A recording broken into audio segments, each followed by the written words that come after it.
I called Ed to see if he wanted to have a pint of beer on Sunday lunchtime. Sure, I'm already at Bob's Wheat Leaf. But I called you at work. Yeah, but I can transfer work calls to my cell phone. That's great. Maybe I should get one of those. In the pub, Ed explained. I have to work one Sunday a month, but only to service the phones. So I have one of these new cell phones and I can transfer calls from the office to it. Any customer who calls thinks I'm at work. And if I can't answer their question from memory, I just say I'll call them back on Monday. Tabby and I live in a rented apartment, but all the furniture is ours. If I get a promotion next year, we plan to buy a house, get married, and start a family. In the meantime, I work hard at my job and I get noticed. Every week or so, I have to work at one of the smaller branches of my company and stay in a hotel overnight. When I return, the sex is always raucous. When I'm away, we have a certain routine. I call Tabby at her office when I check in to let her know I got there safely. I call again around 10:30 when we're usually ready for bed. These calls are more intimate. One Tuesday, it was Bristol, and we went about our usual business as I went to bed. Back at work, I turned in a report on Bristol and was called into Frank's office. The manager from Bristol, Carl, was impressed with your work, Bob. He asked if you'd like to take a permanent position there. Wow. He never said. No. He thought it best to discuss it with me first, in case I couldn't let you go. Are you interested? You bet I am!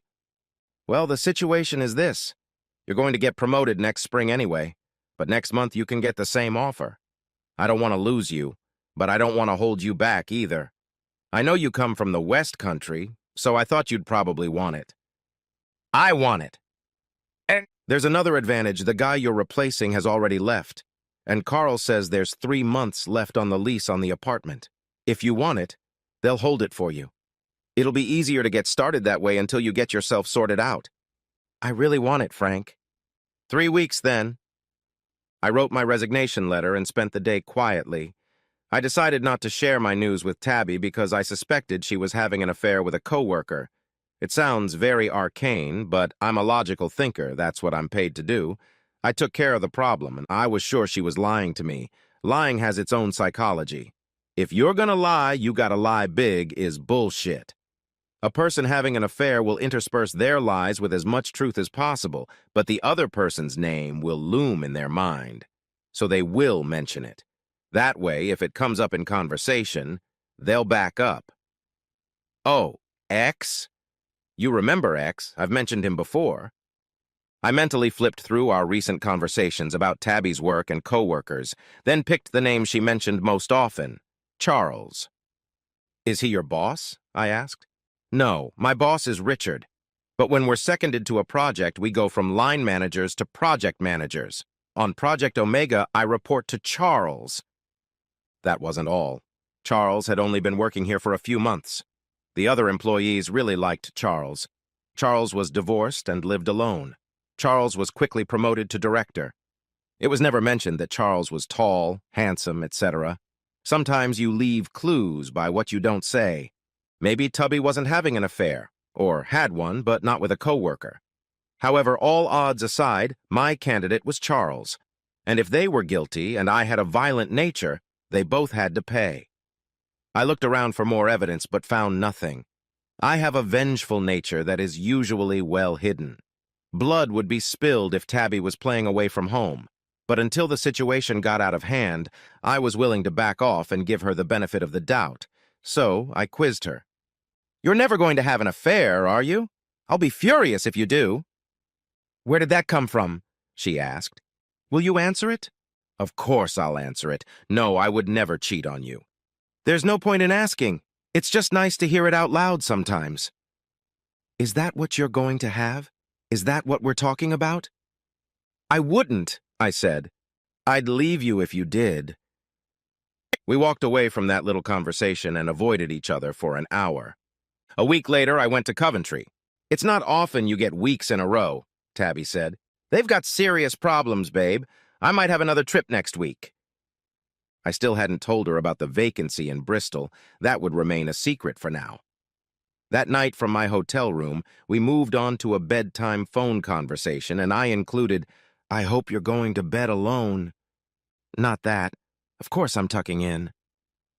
Are you sure you don't want to eat? She asked when I returned the next evening. No, it's getting late. I just need to go to bed. I don't sleep well without you.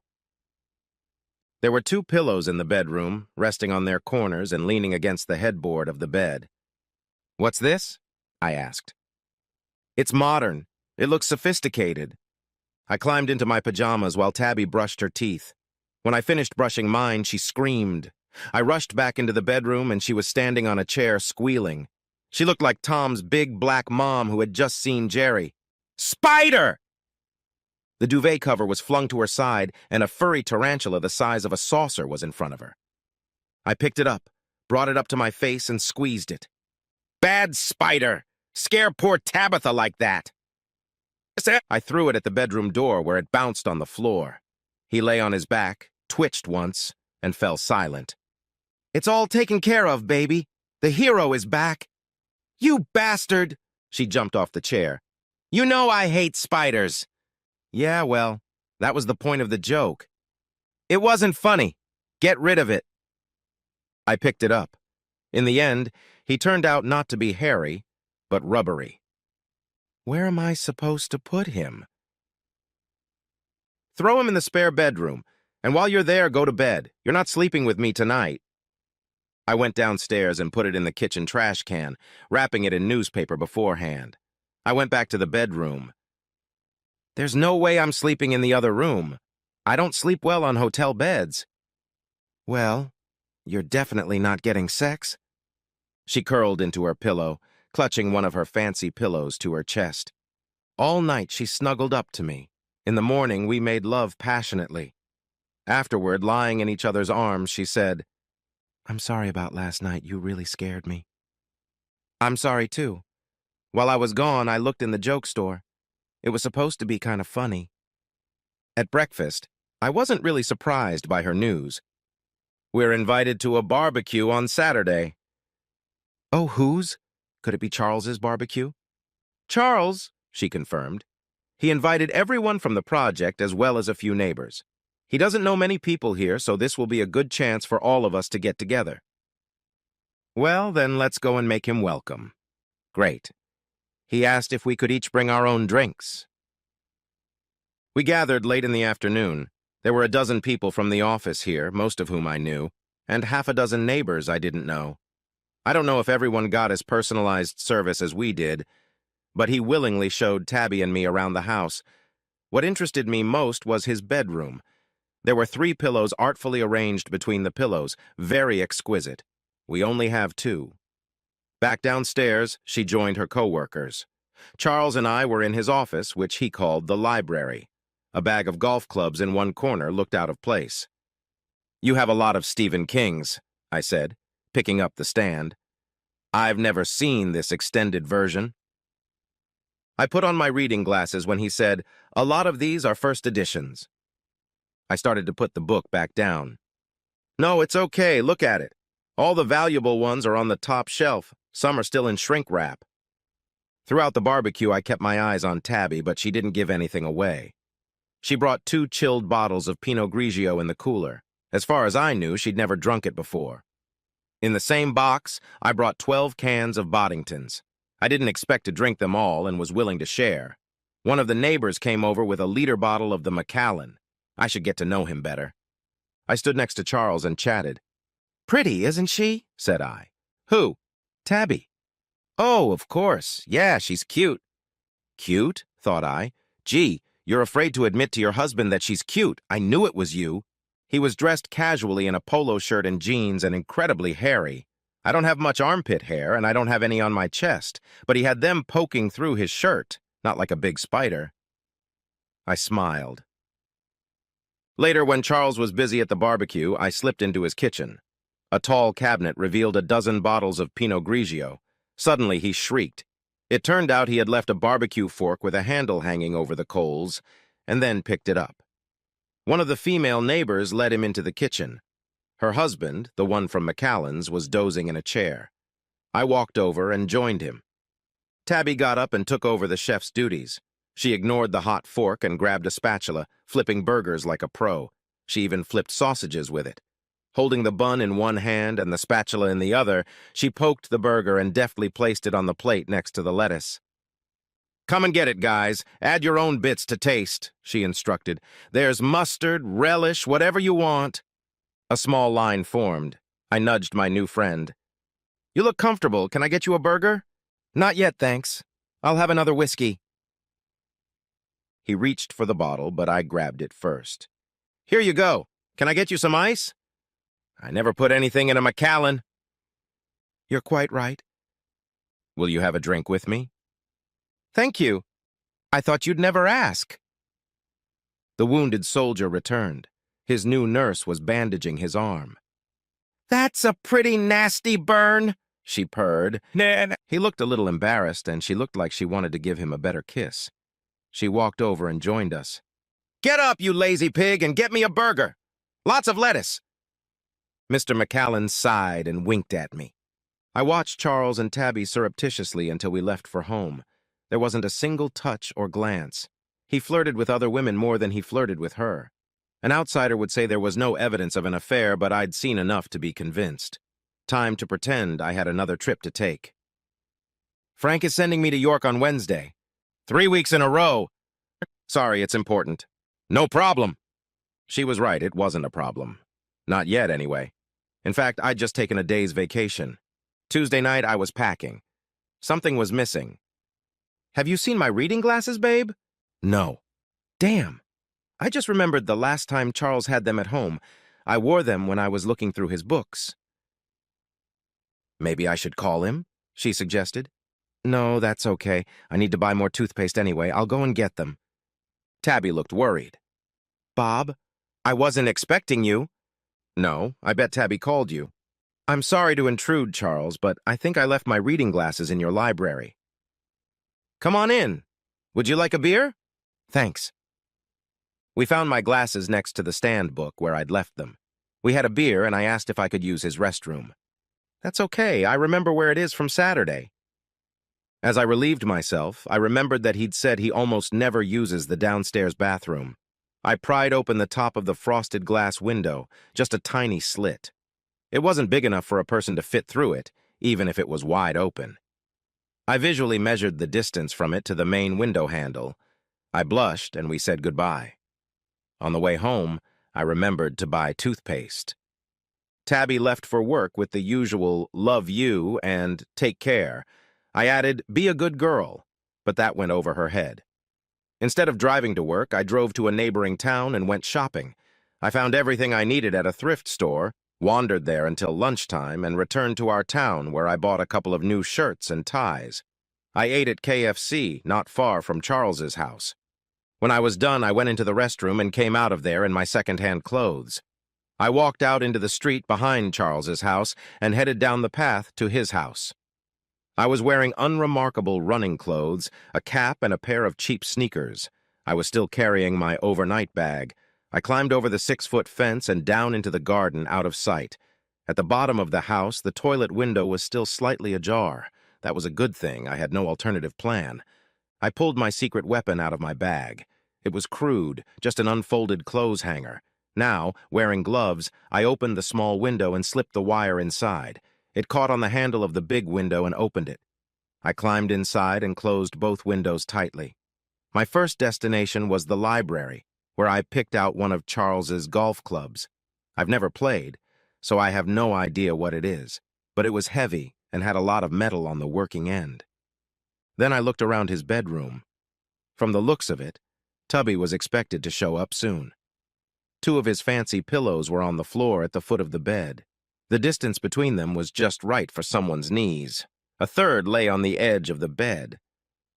Could it be something for biting? I went back downstairs to the library. They'd never seen these clothes before, only a balaclava put on. I looked in the mirror, unrecognizable. Putting a hat on top of the balaclava, I reshaped my head.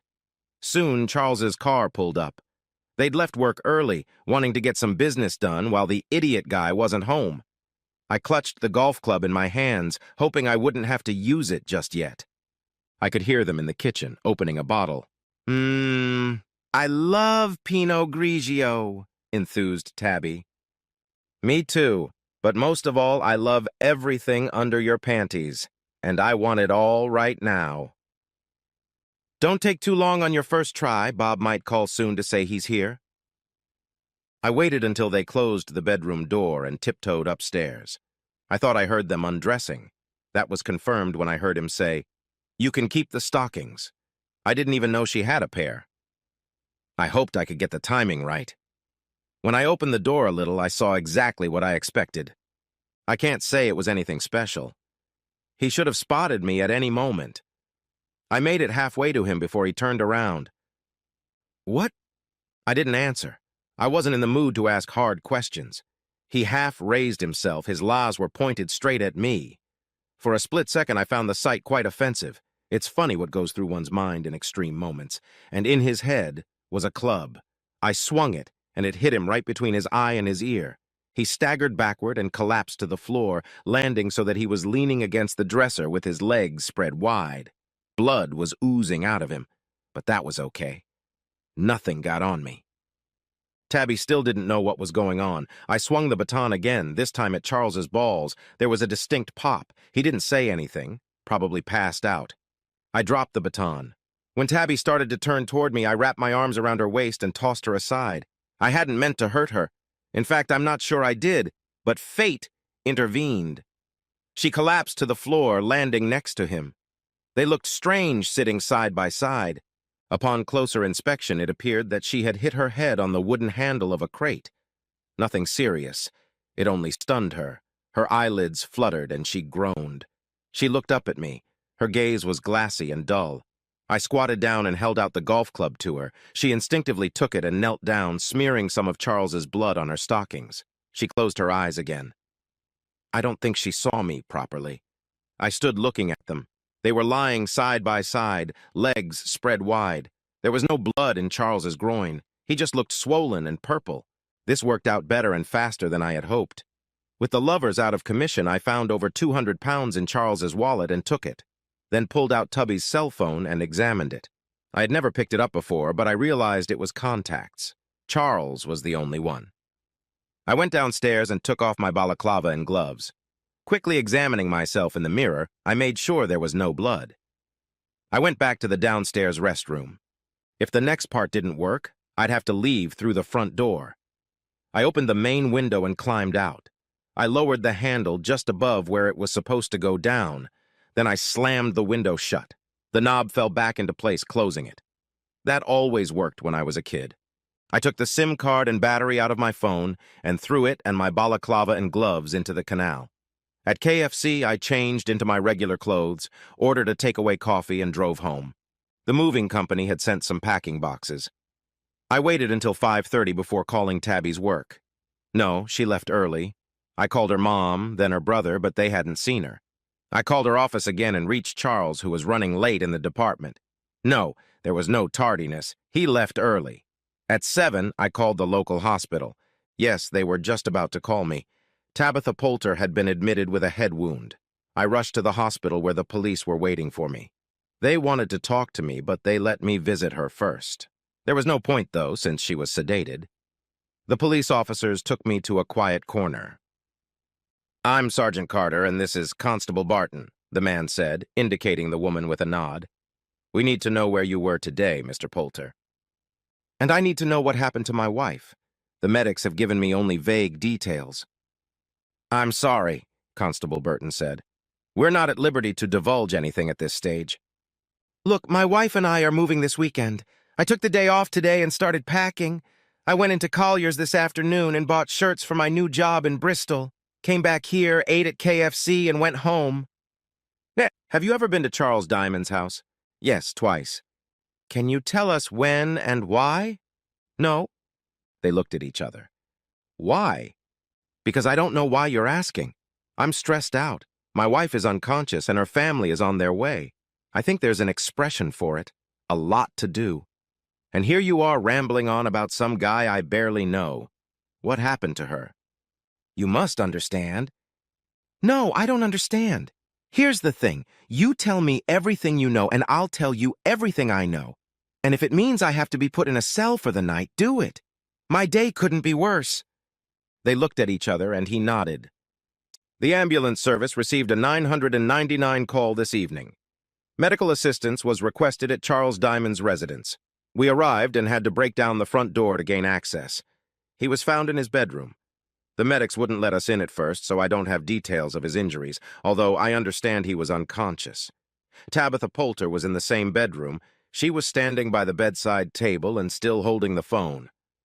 What were they wearing? Come on, you know exactly what it looks like. What were they wearing? He looked at DS and she answered. They were both naked, Mr. Poulter. I looked quite serious. Did they have anything to say for themselves? Mr. Diamond remained unconscious the whole time.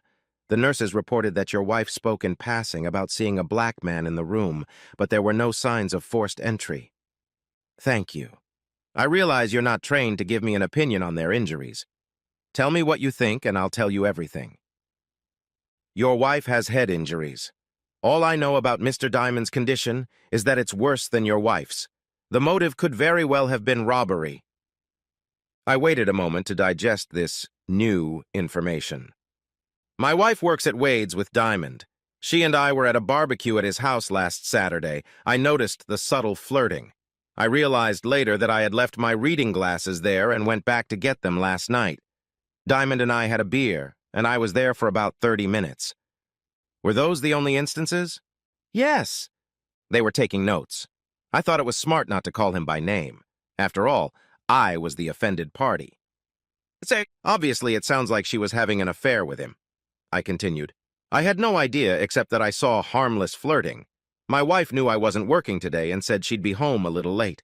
She was working on some project with Diamond. Now I know what it was. We walked around the houses a few more times and stopped. They were standing. I must ask you not to leave the neighborhood until we complete our investigation. You undoubtedly have colleagues in Bristol. I'm moving there this weekend. I start my new job on Monday.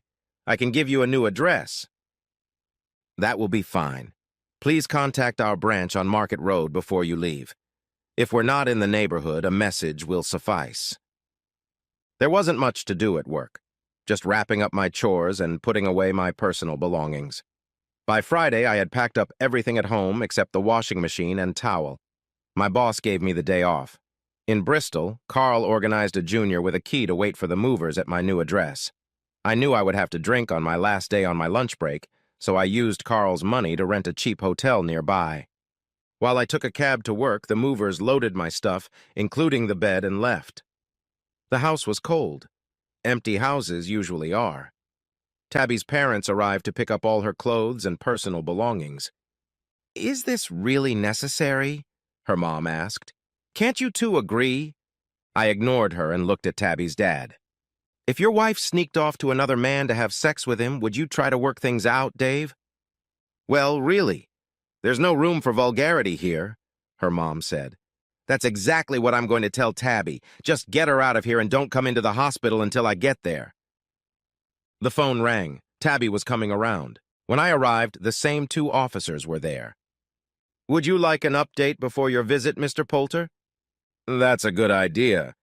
I'm in no great hurry to get to her. Mrs. Poulter's fingerprints were found on the golf club that Mr. Diamond was hit with. He's still unconscious, by the way. She's still confused about her thoughts, but she insists she doesn't remember touching the club. And she still believes there was someone else in the room, despite our evidence to the contrary. Our first explanation was that he attacked her. She hit him in defense, and then passed out. But that doesn't fit. Nothing fits at all. Frankly, a third person would explain the scene we found. But that's only possible if someone was already in Mr. Diamond's house when they got there. And that would make me a good candidate if I could get in, but I didn't know they were having an affair until you told me. Besides, I don't have much of an alibi. Constable Burton was about to say something, but stopped herself. I think I know what it was. Most innocent people don't have a good alibi. Look, I'm moving to Bristol today. Can you confirm that everything's all right? I don't want to interfere with your investigation, but the new job is very important. Yes, move in. We have your new address, but we may want to talk to you again. Eventually, I went in to see Tabby. She was pretty excited. So what have you been up to? She hung her head. How much do you know? Oh, no, we're not playing that game. It gives you too much leeway to lie. I lied? I would never cheat on you is exactly the case. I know you've done it. That counts as lying in my book. Assume I know everything and tell me the truth. All of it. She sighed in defeat. I had an affair with Charles. Do you know how he feels? They won't tell me. Later. Why did you have an affair? I don't know, I was fascinated by him. And what happened before you called the ambulance? I don't know exactly. We were just about to have sex, and all of a sudden I heard him fall, or maybe he pushed himself off of me. I fell, or I was thrown next to him. Why are you so unsure? I hit my head on the dresser handle. When I came to, I crawled to the bedside phone and called for help, and then I passed out again. But I'm sure there was a black man in the room. He hit Charles and then me, even though the police told me there was no one. Do you know anything more? Yes, I know a great deal. Please tell me, I'm so confused. First, you're going to tell me something, and either you tell me the truth or I'll leave. I'll leave. Did you buy a cell phone? Yes and no. Charles bought it for me. To communicate during your affair? Yes. Okay, I'll tell you what I know, but you haven't come out of your sleep yet, so pay attention. Okay. I knew you were having an affair because I called Ed and he was transferring calls from his office to his cell phone. I noticed it when he started calling. There was a pause, and then the tone changed. When I called you from my trip to Bristol, I heard that sound again. So I suspected you had a cell phone and did the same thing. The only reason I could think of why you would switch from your home phone would be if you weren't home like you said. Then I noticed the cushions around our pillows. And oh wonder, Diamond has the same thing on his bed. Conclusion? That's where you got the idea from. How am I doing? She nodded sadly. When he burned his hand and that woman took him inside, you took over as chef. We don't have a barbecue, but you took to it like a duck to water. You flipped burgers like a pro, and when you first took over, you reached for the spatula without looking. You've barbecued in his garden before, haven't you? Tears came to her eyes. And for that barbecue, you got Pinot Grigio. It was the first time we bought it. But it wasn't the first time you drank it, was it? No. Diamond has a closet full of that wine. I checked. You're very smart. I'm smarter than you, absolutely. But the best part was the mock tarantula on your side of the bed. And what does that prove? Everything. You thought I put it in the bed while you were brushing your teeth. But in fact, I put it there the previous morning before I left for Coventry. What? I called you, heard the ringtone change, and said, I hope you're alone in bed. And you laughed. But that was impossible. There was a spider in there. So you must be in someone else's bed. Like Diamond's, for instance. She just sat there, tears streaming down her cheeks. Finally, as soon as I left for York, you were there again. Shortly after you arrived, you were on your hands and knees having doggy-style sex, just like a bitch should. Too bad he hurt himself just before he fucked you. Wait a minute! She tried to sit up straight. You can't know those details. You were in his bedroom, weren't you? You were the man in black. I'm going to tell the police. Go ahead and tell them. The police report says that the arrangement of the fancy pillows indicates that you were on your knees, hence the doggy style. Your treatment at the hospital indicated that sexual activity, that is foreplay, had already begun. They also confirmed that he slept with you, at least not that day. She lowered her eyes. There's no evidence that anyone else was in the house. I agree, it's hard for the police to put together a scenario that makes sense. But you were about to get fucked, and you ended up falling on the bedroom furniture, and the lover boy suffered a head and ball injury, apparently with his own golf club. The assault. Who threw the punch first, did you? It certainly couldn't have been me. I would have killed you both. She looked at me with bewilderment and suspicion. Diamond is still in critical condition, and the weapon has your fingerprints on it. So go ahead and tell the cops you think it was me. They already think you're crazy. Tabby started crying even louder. Then the last part of what I know. Our house is empty. Your stuff is at your mom's. Next time you see her, don't be vulgar. She doesn't like that. Tabby looked even more confused.